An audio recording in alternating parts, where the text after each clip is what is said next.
బీజేపీకి 405కు పైగానే తెలంగాణలో పార్టీని 12 స్థానాల్లో గెలిపించండి, ముస్లిం రిజర్వేషన్లు రద్దు చేస్తాం, కాంగ్రెస్ బీఆర్ఎస్ ఒక్కటే, ధరణి కాళేశ్వరం అవినీతిపై చర్యలేవి, రాష్ట్రాన్ని ఢిల్లీ కాంగ్రెస్ కు ఏటీఎంగా మార్చిందట. మా పార్టీతోనే రాష్ట్ర సమగ్ర అభివృద్ధి సాధ్యం, సిద్దిపేటలో కేంద్ర హోంమంత్రి అమిత్ షా, నయవంచనకు కాంగ్రెస్ మారుపేరు, మెదక్ ఎంపీ అభ్యర్థి రఘునందన్ రావు అంటూ సిద్దిపేటలో కేంద్ర హోంమంత్రి అమిత్ షా. ఓకే, కేంద్ర హోంమంత్రి అమిత్ షా గారు వచ్చారు రఘునందన్ రావు గారికి సపోర్ట్గా మద్దతుగా మెదక్ పార్లమెంటు స్థానానికి. కానీ ఒక మాట గుర్తొస్తుంది, అంటే అది పెద్ద దూరం ఏం లేదు, రీసెంట్గా జరిగినటువంటి అంశం ఏంటంటే రఘునందన్ రావు చిట్ చాట్లా ఒక చిన్న మాట అన్నాడు, అది చాలా పెద్ద దుమారం రేగింది. మాట చిన్నదే, దుమారం పెద్దగా అయింది. అది ఏమన్నా అధిష్టానం నుంచి వచ్చి ఎవరన్నా గెలిపించారా నన్ను, ఇక పేర్లు ఎందుకు, ఇక అది అమిత్ షానా, నడ్డానా, మోడీనా తర్వాత సంగతి, కానీ ఎవరన్నా వచ్చి గెలిపించారా దుబ్బాకలా, నా కష్టం మీదనే గెలిచిన అని చెప్పి పార్టీ కంటే కూడా తన గొప్పతనమే ఎక్కువ ఉందని చెప్పుకోవడానికి ప్రయత్నం చేసిండు. అది తెలిసిన నాడు పార్టీ నుంచి వ్యతిరేకత, ప్రజల నుంచి వ్యతిరేకత, కార్యకర్తల నుంచి వ్యతిరేకత, ఒక రకమైనటువంటి వ్యతిరేకతను మూడగట్టుకున్నాడు రఘునందన్ రావు. దానికి కారణం ఏంటంటే ఏ అంశమైతే ఆయనకు బలమో అదే అంశం బలహీనతగా మారింది. ఎక్కడైతే ఆయన మాటలతోని బాగా కన్విన్స్ చేయగలుగుతాడో, బాగా అందరినీ కమ్యూనికేట్ చేయగలుగుతాడో అదే మాటలతోని ఆపదలు కూడా కొని తెచ్చుకున్నట్టు అనిపించింది. గతంలో రాజశేఖర్ రెడ్డి విషయంలో అయి ఉండొచ్చు పావురాల గుట్టది. ఆ తర్వాత మొన్న సాక్షాత్తు వాళ్ళ అధిష్టానాన్ని కూడా ఎవరొచ్చి గెలిపించారు నన్ను దుబ్బాకలా అని అన్నాడు. సరే, అది 1000 ఓట్ల 2000 ఓట్ల తర్వాత సంగతి. కానీ మొన్న మరి ఎవరు రాకుండా 50,000తో ఓడిపోయాడు. మరి ఇట్లా ఆలోచించుకోవాలి. దీని నుంచి ఏమన్నా రియలైజ్ అయినట్టుగా అనిపిస్తూ ఉంది ఆయన మాటలను బట్టి చూస్తూ ఉంటే, ఆయన చేతలను బట్టి చూస్తూ ఉంటే. సో మళ్ళీ అమిత్ షా గారిని పిలిపించుకొని మళ్ళీ ఆ నియోజకవర్గంలో గెలవడానికి ప్రయత్నం చేస్తున్నారు. నేనేమంటున్నా అంటే అదే ఆలోచన గతంలో ఉన్నట్టు ఇప్పుడు కూడా ఉంటే ఒక్కడే కష్టపడేటోడు, ఒక్కడే ప్రయత్నం చేసుకుంటాడు. కానీ మరి ఈసారి ఎందుకు ఆ ప్రయత్నం చేయలేదు? మరి అప్పుడంతా ఆత్మవిశ్వాసం ఉండే, మరి అది అతి విశ్వాసం అయిపోయిందా? ఆత్మవిశ్వాసం నీకుండే, ఎవరూ లేకున్నా సరే నా అంతలు నేనే గెలుచుకున్నా, నా కష్టం మీదనే గెలిచినా అనే భావన మీలో కలిగినప్పుడు అది సరే ప్రెస్ ముఖంగా చెప్పకపోయినా, బాహటంగా చెప్పకపోయినా ఎక్కడో చోట చిట్చాట్ అయితే జరిగింది కదా. చిట్చాట్ అయినా సరే నాయకులు మాట్లాడే మాటలకు కొంత అథెంటిసిటీ ఉంటుంది. ఎందుకంటే వట్టిగా మాట్లాడే మాటలకు దానికైనా కూడా తేడా ఉంటుంది కదా అని మీరు అనొచ్చు. కానీ అట్లా ఉండదు. నాయకులు అంటే ఎక్కడ మాట్లాడినా ఒకటే మాట అవుతుంది. ఎవరు మాట్లాడినా ఎక్కడ మాట్లాడినా వాళ్ళ మాటలకి విలువ ఉంటుంది. అందరూ మీ వైపు చూస్తూ ఉంటారు. సో అది మీరు ప్రెస్తో చిట్చాటా లేకపోతే బయట వాళ్ళతోనా, ఫ్రెండ్స్తోనా, ఎవరితోనైనా చాలా జాగ్రత్తగా ఉండాల్సిన పరిస్థితి ఉంటుంది. నేను అదే అంటారు, ఏది బలమో అదే బలహీనత అయింది. ఏ రోజైతే దాని గురించి గొప్పగా చెప్పిరో అదే గొప్పగా ఉన్నటువంటి మాటలు మళ్ళీ మైనస్ అయిపోయినాయి. ఈరోజు ఎందుకు అవసరం వచ్చింది మరి అమిత్ షా? ఇవాళ కూడా నాకు ఎవరొచ్చి ఏమైనా ఒక రూపాయి ఇచ్చినరా అని అడుగుతుంది కదా. ఈరోజు మళ్ళా అమిత్ షా అవసరం ఏం పడింది, అధిష్టానం అవసరం ఏమున్నది? నీ ఒక్కరి కష్టం, నీ రెక్కల కష్టం మీదే గెలిచినప్పుడు దుబ్బాకలో 50,000తో ఓడిపోతే రియలైజ్ అయినవా, లేదంటే నిజంగానే గుర్తించినవా, నా మాటలు తప్పు అని అనిపించిందా అనేది ఒకసారి చూసుకోవాలి. నాకు అది గుర్తొచ్చింది అంతే. ఆ సందర్భం గుర్తొచ్చింది. సో రఘునందన్ రావు గారు అక్కడ గెలవరు అని ఏం లేదు. ఈసారి 100% ఆయనకే అవకాశం ఉందని చెప్తా ఉన్నారు. రఘునందన్ రావే పోటీలో ఉన్నాడు, బరిలో ఉన్నాడు. అందున ఆయనకే విజయ అవకాశాలు ఎక్కువగా ఉన్నాయి నీలం మధు కంటే కూడా. ఇక వెంకటరామరెడ్డికి అయితే సీటు కాదు, ఓటే రాదనుక తర్వాత సంగతి.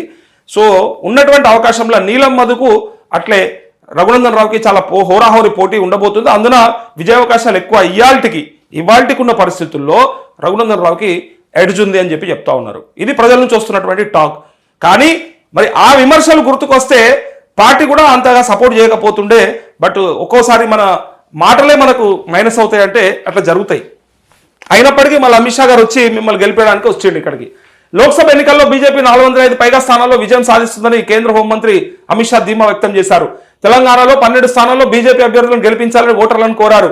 సిద్దిపేట జిల్లా కేంద్రంలోని డిగ్రీ కళాశాల మైదానంలో బీజేపీ విశాల జనసభను నిర్వహించారు. ఈ సందర్భంగా మాట్లాడిన ఆయన కాంగ్రెస్ బీఆర్ఎస్ ఒకటేనని ఆరోపించారు. ధరణి కాళేశ్వరం ప్రాజెక్టు నిర్మాణ సమయంలో జరిగిన అవినీతిపై రాష్ట్ర ప్రభుత్వం ఎందుకు చర్యలు తీసుకోవడం లేదని ప్రశ్నించారు. తాము మరోసారి అధికారం చేపట్టిన వెంటనే కాంగ్రెస్ బీఆర్ఎస్ తీసుకొచ్చిన ముస్లిం రిజర్వేషన్లు రద్దు చేసి ఎస్సీ ఎస్టీ ఓబీసీలకు లబ్ధి చేకూర్చేలా చర్యలు తీసుకుంటామని ప్రకటించారు అంటూ ఇది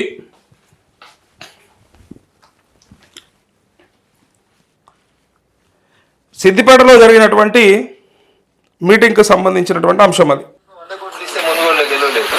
अमित शाह मैं जिदा कि మాకు రిజైన్ కరు అన్నాడు. ఏది మరి అమిత్ షా చాణక్యం? దుబాయ్కి అమిత్ షా రాలేదు, నేను ఒక్కనే లడాయించేసిన. చెప్పమని ఎవరన్నా నేను సాయం చేసిన అని చెప్పాను. రూపాయి ఇచ్చిన చెప్పాను.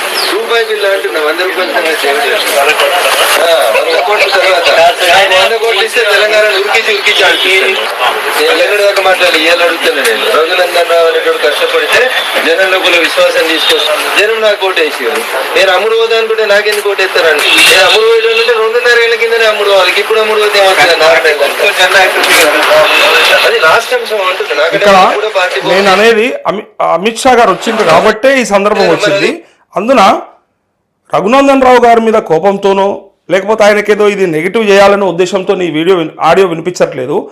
అమిత్ షా చాణక్యము అని చెప్పి అన్నాడు కదా. రఘునందన్ మరి అదే పువ్వు గుర్తు ఎందుకో 100 కోట్లు ఇస్తే మునుగోళ్ళు గెలవలేదు. అమిత్ షా మరి జిదాకి మాకు రిజైన్ కరు అన్నాడు. ఏది మరి అమిత్ షా చాణక్యం?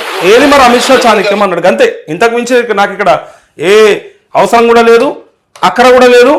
అమిత్ షా చాణక్యం ఏదన్నటువంటి రఘునందన్ రావు ఇలా అమిత్ షా చేయబట్టుకొని నిలబడ్డాడు, ఓట్లు అర్థిస్తా ఉన్నాడు, ఓట్లు అడుగుతా ఉన్నాడు. మరి ఏమైంది ఆ రోజు? ఈ ఆలోచన లేదా? 100 కోట్లు ఇచ్చిరా అని అడిగితే 1 రూపాయని ఇచ్చిరా అంటివి.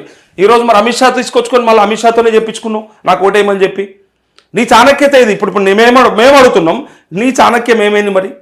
దుబ్బాకలో సరే ఒక మహిళ మీద గెలిచినావు, అది అతి స్వల్ప తేడాతోని. మరి ఇవాళ ఎంపీగా ప్రయత్నం చేస్తున్నప్పుడు నీ చాణక్యం ఏమైంది? మొన్న ఓటమికి గల కారణం ఏంటి? నీ రెక్కల కష్టం మీద గెలిచినా అని చెప్పినావు కదా, మరి నీ ఓటమి గల కారణం ఏంటి అంటే ఇట్లా నేను అదే చెప్తున్నా. మా ఛానల్ ద్వారా ఎవరినైనా సరే ప్రశ్నిస్తాం తప్ప ఒకరికి కొన్ని భుజాల మీద ఎత్తుకొని వాళ్ళని బొందలేసి తొక్కాలనే ప్రయత్నం మా దగ్గర జరగదు. మేము నిష్పక్షపాతంగా ఉండడానికి ప్రయత్నం చేస్తాం. ఎవరినైనా సరే, ఏ నాయకుడినైనా సరే. నేను మొదట్లో ఇది మొదలుపెట్టినాడు, ఏ రోజైతే నేను లైవ్ న్యూస్ చేస్తా అని చెప్పి మొదలుపెట్టినాడు నా ప్రోమోలో కూడా అదే చెప్పిన. రేపొద్దున నీ నాయకుడిని, నీకు సంబంధించినటువంటి పార్టీని కూడా ప్రశ్నించినాడు, ఆ తప్పుల్ని కూడా అడిగినాడు. ఇదే ధైర్యంతో చూడగలిగితే నా లైవ్ చూడాలి అంతే, లేకపోతే అవసరమే లేదు. ఎవరైనా ఒకటే. సరే ఇలా ప్రజలలో ఆయనకి ఆదరణ ఉన్నది, మళ్ళీ ఎంపీ గెలిపిస్తారు, అది వేరే విషయం. కానీ గత తప్పులను ఖచ్చితంగా కేసీఆర్ని ఎట్లయితే తూర్పారబడుతున్నామో, రేవంత్ రెడ్డిని ఎట్లయితే ఇవాళ అడుగుతున్నామో, ఏమాయని గ్యారంటీలు ఏమాయ 420 హామీలు ఏమాయని ఎట్లయితే అడుగుతున్నామో, నరేంద్ర మోదీ గారిని కూడా డెఫినెట్గా అడిగినాము. అట్లనే రఘునందన్ రావు గారి గురించి కూడా అడగాల్సి వస్తుంది. ఎందుకంటే మరి నువ్వన్న మాట ఏమాయ, నీ అమిత్ షా చాణక్యం ఏమాయ నువ్వే అడిగితేవి. ఇలా ఏ చాణక్యం కోసం తెచ్చుకున్నావు? మరి ఇది ప్లస్ అవుతుందా మైనస్ అవుతుందా అనేది నీకు తెలవాలి, మీకు అర్థం కావాలి. ప్రజలు మర్చిపోతారేమో, లేదంటే అన్న మీరు మర్చిపోతారేమో, కానీ మీడియా ఎప్పటికీ మర్చిపోదు. మీడియా దగ్గర లైబ్రరీ ఉంటుంది, మీడియా అన్ని గమనిస్తూ ఉంటుంది. మీరు అన్న మాటల్ని, మీరు చెప్తున్న వాగ్దానాలని, చేసిన హామీలని, చేయాల్సిన పనులని ఖచ్చితంగా గుర్తు చేయాల్సిన పని మీడియాదే. సో ఆలోచించి మాత్రమే మాట్లాడాల్సి వస్తుంది. ఎంతసేపు మీడియా తప్పు మాట్లాడింది, ఈ జర్నలిస్ట్ అట్లా మాట్లాడిండు, ఈ యాంకర్ అట్లా మాట్లాడిండు అని చెప్పి నోటికి వచ్చినట్టు మాట్లాడుతున్నారు అని చెప్పి మా మీద డిఫమేషన్ సూట్లు వేస్తూ ఉంటారు, మా మీద లీగల్గా నోటీసులు పంపిస్తూ ఉంటారు. మరి మీరు కూడా మాట్లాడి తప్పిదాలు చేస్తారు కదా అంటే ఇట్లా ఉంటాయి. అందుకే మేము గుర్తు చేయాల్సి వస్తుంది మీకు కూడా.